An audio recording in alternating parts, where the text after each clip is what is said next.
सभा विधायक आर के वर्मा जी इस वक्त हमारे साथ मौजूद हैं, उनसे बातचीत करेंगे क्योंकि योगी सरकार ने आज अपना ऐतिहासिक बजट सदन में पेश किया। सर, जो बजट आया है 9.12 लाख करोड़ का, आप मुख्य विपक्षी पार्टी के विधायक हैं, कैसे देखते हैं इस बजट को? क्योंकि सरकार तो कह रही है कि ये बजट ढोल के अंदर पोल है।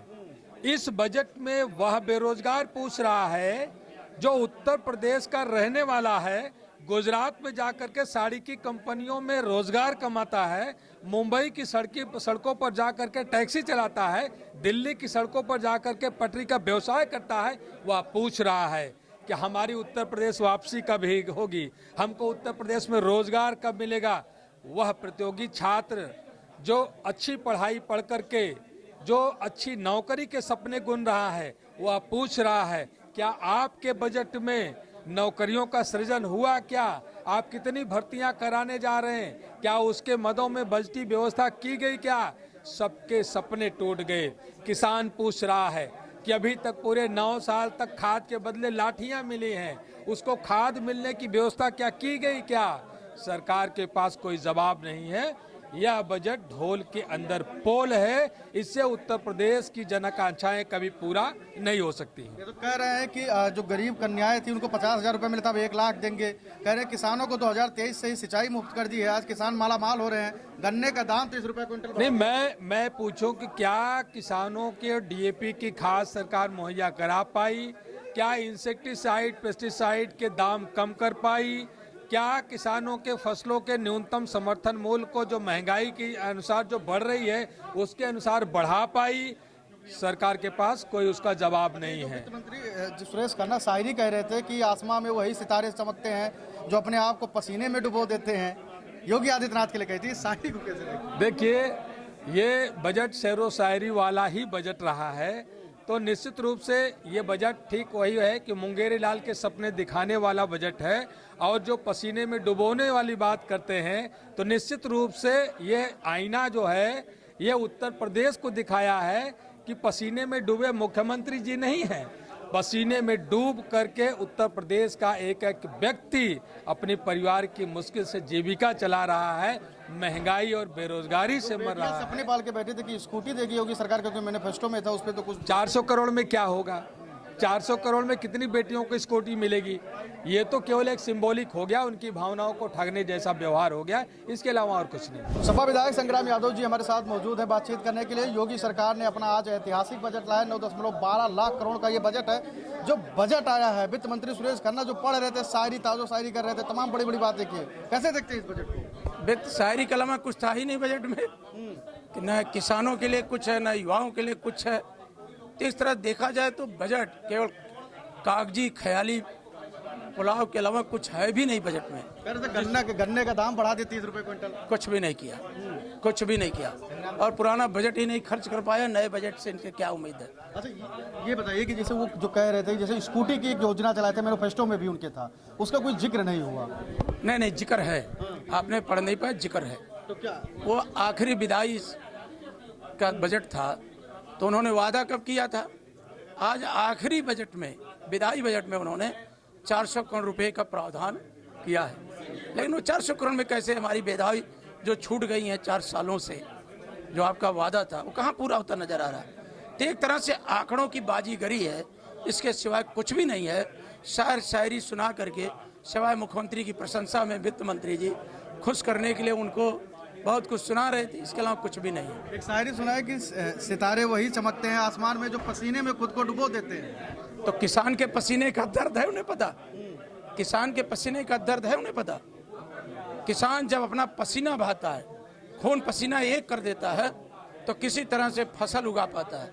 क्या फसलों का लाभकारी मूल्य देने के लिए वित्त मंत्री के पास कोई ठोस योजना है?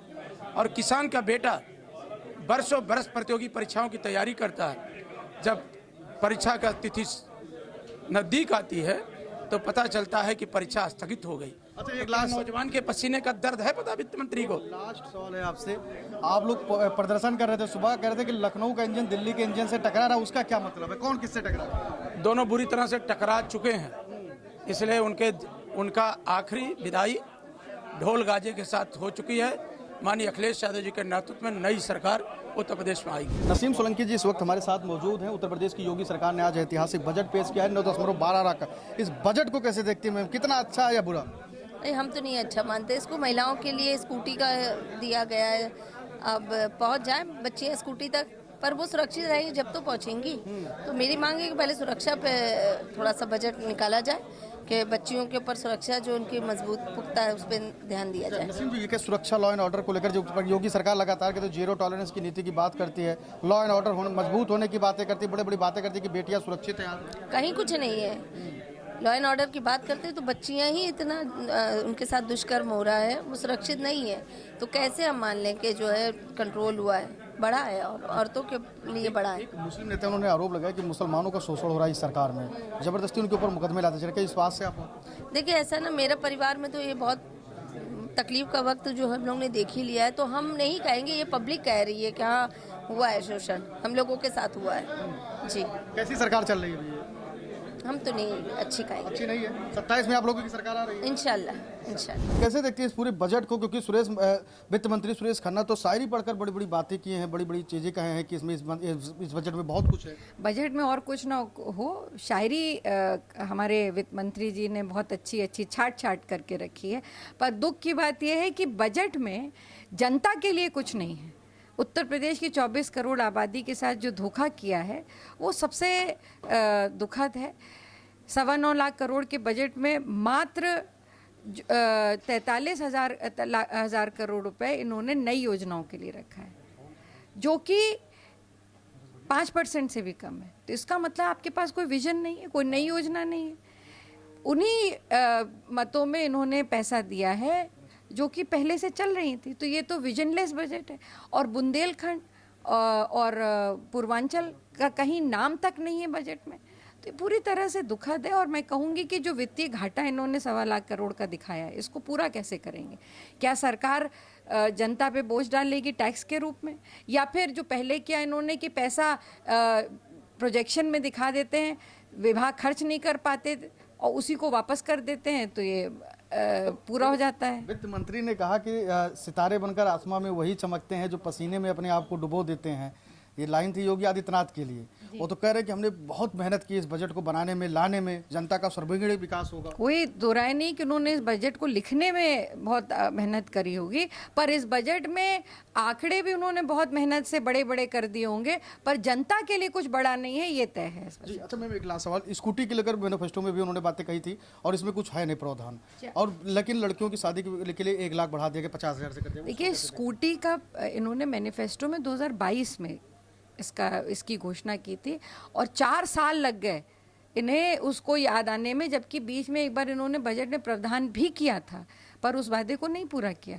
आज फिर उनको याद आई, अब चुनाव बहुत करीब है तो कुछ तो चुनाव में अपनी बात जाएंगे तो लोग पूछेंगे, तो उसके लिए उन्होंने, हो सकता है उन्हें फिर से याद आई हो, पर उन्होंने पहले नहीं वादा किया पूरा। जब तक मिल ना जाए तब तक भरोसा नहीं। किसानों को लेकर कहे कि 2023 से हम लोग फ्री में सिंचाई करा रहे हैं, किसानों को पानी मिल रहा है, और वहीं उनके एक विधायक हैं ब्रजभूषण राजपूत, घर घर नल जल योजना में उनसे भिड़ गए मंत्री। देखिए, ये पूरी तरह से भारतीय जनता पार्टी एक्सपोज हो चुकी है और केवल विपक्ष नहीं, आज की तारीख में उनके अपने सदस्य भारतीय जनता पार्टी के वो विद्रोह के कगार पे पहुंच गए, क्योंकि वो प्रदेश की वास्तविकता को समझ रहे हैं। वो जनता के बीच में, वो किसानों की दर्द को देख रहे हैं। उनसे सवाल पूछती है, जब किसान पूछेगा तो क्या करेंगे, वो तो मंत्री से या मुख्यमंत्री से ही पूछेंगे।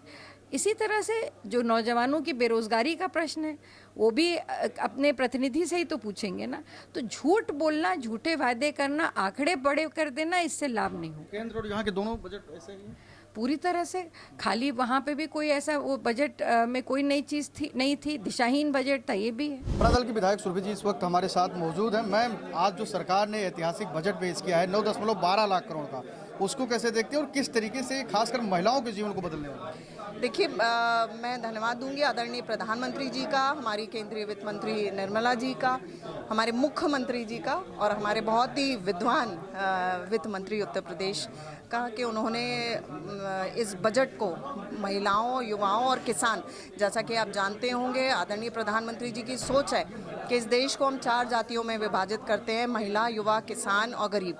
तो उनको ही देखकर हमेशा बजट बना है। और महिलाओं की बात करते हैं तो आपने केंद्रीय बजट देखा होगा, उसमें शी मार्ट का जिक्र हुआ, उसमें जिक्र हुआ कि वर्किंग वुमेन हॉस्टल्स का जिक्र हुआ। और जब शी मार्ट की हम बात करेंगे तो उत्तर प्रदेश में आदरणीय प्रधानमंत्री जी के नेतृत्व में और मुख्यमंत्री जी के नेतृत्व में जो महिलाएं स्वयं सहायता समूह से जुड़ी हुई है, उनको एक प्लेटफॉर्म मिलेगा, वो अपने आप को फाइनेंशियल इंडिपेंडेंट होकर देखेंगी। तो मुझे लगता है महिलाओं के लिए तो बहुत ही अच्छा बजट है। अच्छा, इस बजट में भी कहा गया है कि जो सबसे गरीब कन्याओं को 50,000 शादी के लिए मिलते थे उनको 1 लाख दिया जा रहा है, और स्कूटी के लिए भी प्रावधान किया गया 400 करोड़ रुपए का। देखिए, जो सामूहिक मुख्यमंत्री विवाह होते हैं, और अगर आप पहले का स्ट्रक्चर देखेंगे 22 से जो मिलता था, अब अगर हम लोग तो सामूहिक विवाह का आयोजन जो जिले स्तर पे और विधानसभा स्तर पे भी होता है उसमें देखते हैं। अब जो सामान की क्वालिटी है उसमें भी इजाफा हुआ है, और जो रकम है वो सीधे बेटी के खाते में जाती है। तो इससे अच्छा तो कोई बात ही नहीं हो सकता कि हमारी बेटी जो ससुराल जा रही है उसके खुद के पास अपने सरकार द्वारा एक आशीर्वाद प्राप्त होता है। जो विपक्ष के लोग कह रहे हैं कि सिर्फ आंकड़ों का खेल है, बजट का कोई मतलब ही नहीं है। देखिए, विपक्ष का तो एक एजेंडा ही होता है कि वो हर चीज़ को नेगेटिवली देखते हैं, लेकिन पॉजिटिव पार्ट भी देखना चाहिए। और मुझे लगता है पॉजिटिव वो तभी देख सकते हैं जब वो 14 से पहले अपनी सरकारों के बजट का कंपैरिजन करेंगे, तभी वो इस चीज़ को देख पाएंगे। अपने दल से विधायक सुबीर जी से, जिनसे हमने बातचीत की बजट को लेकर, आपने साफ तौर पे कहा कि उत्तर प्रदेश के मुख्यमंत्री वित्त मंत्री सुरेश खन्ना जी और इसके पहले जो सीता निर्मला जी हैं, मोदी जी हैं, सब ने अच्छा काम किया, अच्छी बजट रही है। देश और प्रदेश की तकदीर बदलने वाला ये बजट। कैमरा चौकी शिवांशु के साथ संजय पांडे, फिल्म टेक्स, लखनऊ।